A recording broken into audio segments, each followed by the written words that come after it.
Hello and welcome. We are here with Chep, who is an expert in ancestral fashion and art. Welcome. I'm happy to be here. Tell us about how you came into being who you are. It started right off childhood because I grew up like around different families, different people from different religions and different communities. That I got really interested in what people wear and how they style themselves in like cultural context or when they're celebrating their cultural events and stories. And then as I grew older, I developed an interest in fashion. And I started thinking about like my late maternal grandmother, and I still remember like just that aspect of her. When I was in class 5, I got this book on Egyptian heritage and fashion, specifically the pharaohs and the pyramids. And that year, I remember telling every single person in my class that I want to be an archaeologist. So that really stayed with me because at that point I'd learned that, you know, an archaeologist is someone who looks at like past cultures, looks at, you know, the diverse fashion culture, mostly the diverse cultures of different communities. And by the time when I was in uni, I started a fashion blog because I really loved fashion, and it was good also it also aligned with my journalism studies. And as you're working in your career at the moment with the heritage fashion, the heritage arts as well, have there been any moments where you've faced stereotypes or discrepancies?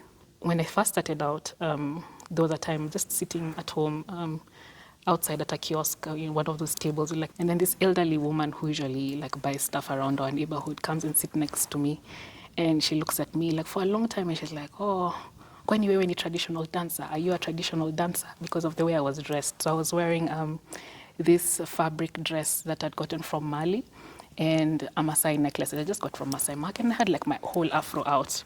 Yeah, and she just studied at me, and you know, she was looking at me. She's like, "You must be a traditional dancer." And then another experience that I had, I'd traveled abroad for a residency and a conference, and to also present some of my work amongst like different artists. So the people who were gathered there were both artists and people who were like environmentalists and like scientists. So a bit of a diverse crowd, different from what I'm used to, and like we're from different parts of the world. So this guy, we've gotten to know each other like on the first night after dinner. And then I think it was maybe the next day, he was asking me if I know where like the weed supply is because I have dreadlocks. And that is something I've never really considered because for me, dreadlocks, even the word dreadlocks, I don't even like the word dreadlocks. Just having my hair the way it is. The reason I have it is because I was inspired by like Pokot women and, these women from Omo Valley who always have like this, this braided locks. Having my hair the way it is, it's more of a cultural decision than anything to do with Rastafarianism. Just because of the hair that I have, I smoke weed. Just because of the hair that I have, I definitely know where the weed supply is. How do you feel about those where global fashion brands take something that is cultural and put their own spin on it? Usually I look at it as a form of erasure because they never put the thing that they take into context. Try to ask the artisan as well, how do they feel about this? Or, something like maybe, the Maasai, Samburu, or the Pokot, when their beadworks are used in this way, usually it's their skill set that are used. So maybe they'd make like, let's say, a floral earring, like in a beaded design. And this really beautiful story is sold on like the websites. Most pieces would be, let's say, 1,000 shillings. But what it's sold at is like $5,000. It's just that pay discrepancy. We don't know so much if the artisan is getting the money back or if the money is coming back into the country in any way. But then again, this is always a conversation that I feel I don't have the full or the best answers. Because you have to consider the artisan. At the end of the day, they want to pay, for school fees for their kids, and it's the skill set that they have. Yeah. And it's a skill set that they have grown with ever since like their childhood. Is it ignorance out of lack of education, or is it ignorance because they choose to be ignorant of the communities and cultures? I think sometimes it seems like they choose to ignore because they have, now we're such a connected world. Yeah. You just go and sit on TikTok and you can learn so much about different parts of the world, different cultures. It's a thing within the fashion industry that people are trying to also address. But then when you put like in the local context, for example, like the Maasai community, there's a group of, Maasai people who are actively like fighting for their rights when it comes to their cultural heritage being appropriated abroad. So I think there's hope a bit. Because there are people who are also fighting for their rights.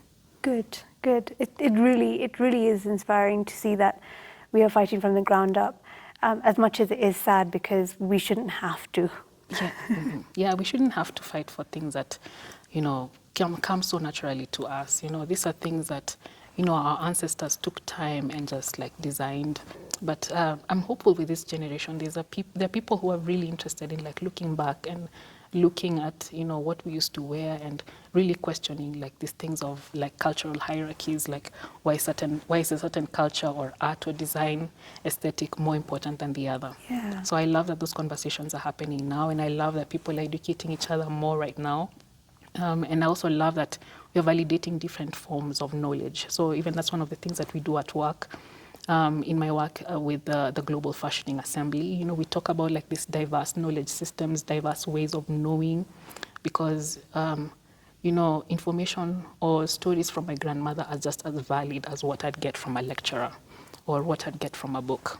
Combine like speaking with artisans, stories from artisans, stories from my late grandmothers, stories from some of my parents and my relatives. I think that all these different knowledge systems are so important and useful to everyone. Own your culture, be proud of your culture in whatever way, you can do it. Whether it's, buying from local artisans or wearing the accessories or just even putting them in their houses. Beading or weaving? Beading.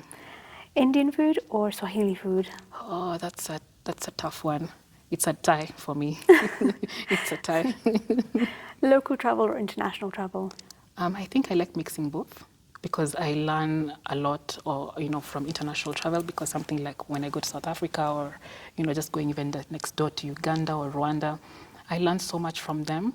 But also there's a lot to be learned even, places like South America, places like India, places like, looking at African American culture. Like I'm very interested in diverse cultures, so I love both of them. Okay, another time. Would you rather wear your headpiece or earrings if you could choose between the two? I usually end up wearing my headpiece more. Okay. Yeah, I wear my headpieces more than I wear earrings. Okay, thanks. Yeah. Thank you so much, Chep. This has been a pleasure. I'm really happy that we got to do this. Yeah, this was fun.